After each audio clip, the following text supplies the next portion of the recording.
Hey YouTube, hey vinyl community. Happy Thanksgiving weekend if you are in the US. Happy Record Store Day as well for those who celebrate.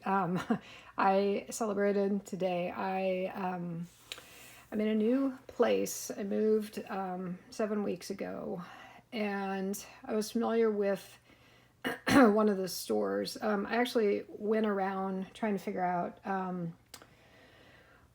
which store that I was going to go to, which one was actually going to get the Joni. So here where I'm living right now, there's just one record store, and I checked in with him earlier this week, and he said he didn't get it. Then there's a town about 45 minutes away. It's a college town, so I thought there would be a good chance. But they said they sort of like, if you're a regular, you can say, hey, order that Joni record store day for me, would you? And so she said that they just get like one box, and it's pretty much stuff that people have requested, which isn't really in the spirit of record store day, if you ask me, but it's okay. So I went to another town. I've been to that record store a couple times, and they were really cool. So I was happy to go back. The thing I didn't really know is like when people start lining up, like how big of a deal record store day is.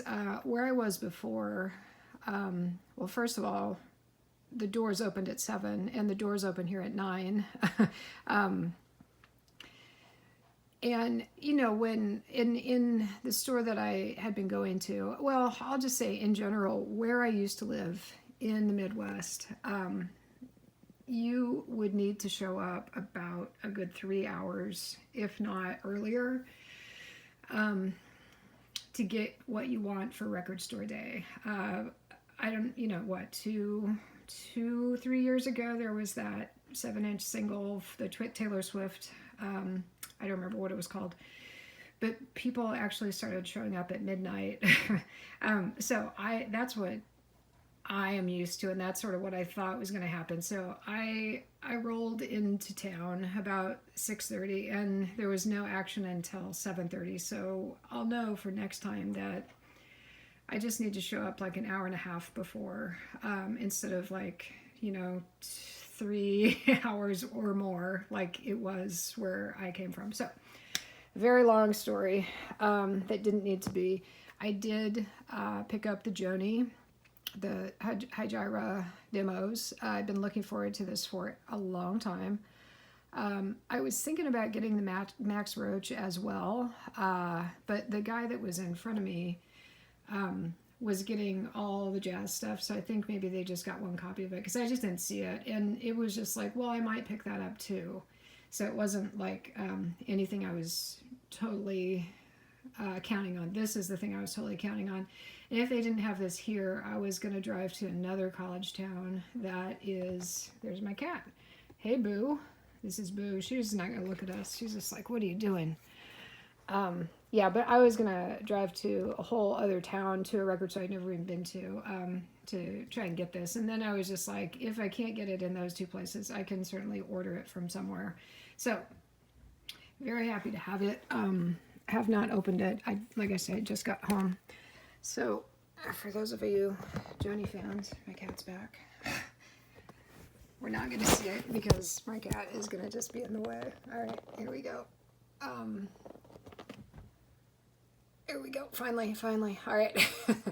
If you've never watched my channel before, I am called One Take Charlie, and you just saw why I am called One Take Charlie, because I just do one take, and whatever cat gets in the way, whatever words I can't remember, I just go with it.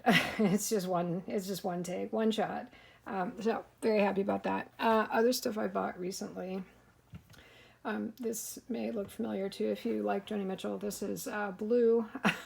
And I said, I think really on the last video that I made, that I, just like regular reissues, I don't tend to pick up. I had 3 copies of Blue already. I have the one that's on blue vinyl that came out several years ago. I have a really nice second pressing. And then I just had like a player copy that I bought somewhere. But I saw this at Target, and I was like, well, I'm not going to get that. And then, so I was looking at the hype sticker, which it's not going to focus. Try one more time. And I was like, well, I'm not going to get it. And then I decided to scan it, and it was on clearance for like $17. So I was like, all right, I'm going to get it. So now I have 4 copies of Blue. I did play this a couple times, and it is just crystal clear. There's no surface noise at all. It's beautiful. So I'm happy to have it.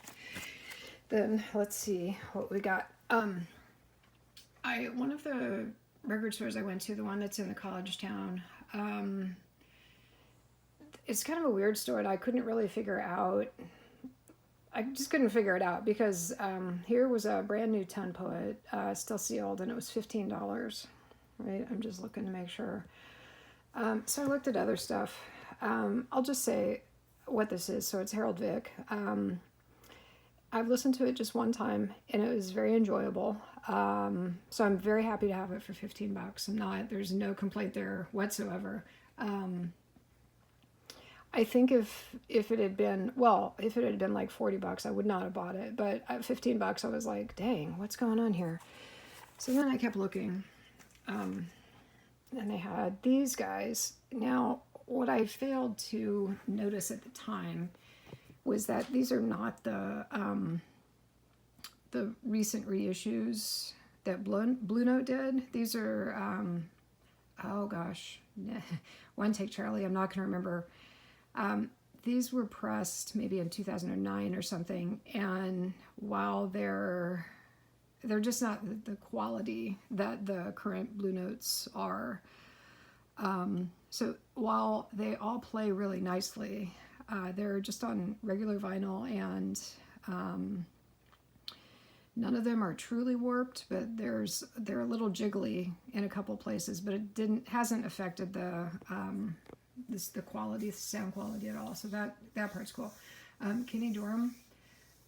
Also, you'll see Herbie Hancock, who I collect very much, and I had wanted Una Mas for a long time. So when I saw it, I was like, oh dang, $15.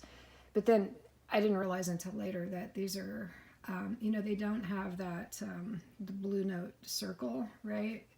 So they're just a little bit different, a different pressing, and I believe they're all from 2009. This is Hank Mobley.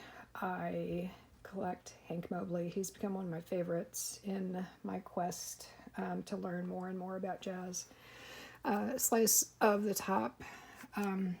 This is not the original cover. This repress, they had this kind of cover, and I'm not quite sure why. Not going to go into too much detail though, because I'm just talking a lot. Wayne Shorter Soothsayer. If you have ever watched my channel, you probably know that I collect Wayne Shorter. I bought 3 of these, I think. This one plays the best. This one is flat as a pancake. The other two or three are a little bit wobbly here and there, but again, it didn't affect the playing at all. All right. So then I think maybe the next weekend I went up to the record store I went to this morning for record store day, because I wanted to check with them to see if they were planning to get the Joni in. So in looking through the store, I saw this Patsy Cline. Again, if you've ever watched my channel, you know that I love Patsy Cline, and anytime there's a Patsy Cline record I just grab it. So this was $8.95. I think it's on that Hilltop. Yeah, the Hilltop label too. This is a label that puts out a lot of Patsy Cline records. Then the other record that I bought that day is this Lee Morgan, which also features Wayne Shorter and Herbie Hancock, my 2 guys. And then this is you guys know, this is the Blue Note hype sticker that I was talking about. So I think I went back to the store in Chico. Yeah, I did. Sorry. Just because I was like, I want to really see what the vinyl stuff is that they have, the jazz stuff.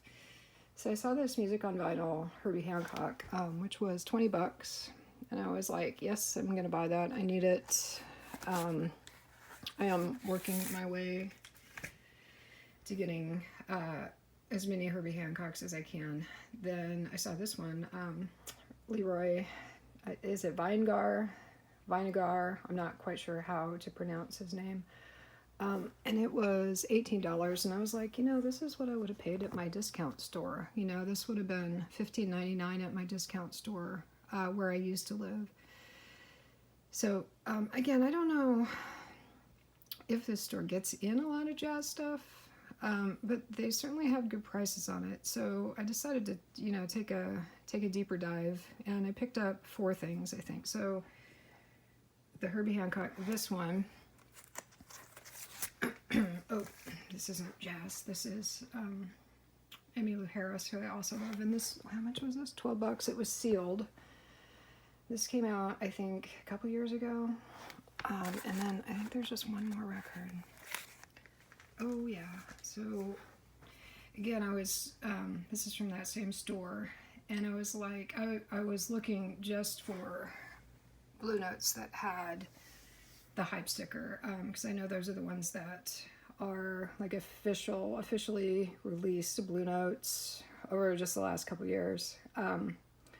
So I picked this one up. It was also $18. So this is like $10 less than they're charging for the exact same record at other record stores. So I'm not quite sure where their pricing is coming from for stuff, but I am happy to keep going there and seeing if they have more stuff. So again, the reason, sorry, I should have called myself Low Tech Charlie, because that's truly what I am. The reason for this video is because it's record store day, and I went out and picked up Joni Mitchell Hejira demos, and what I'm going to do right now is slice it open and listen to it. So peace out, vinyl community. Ciao.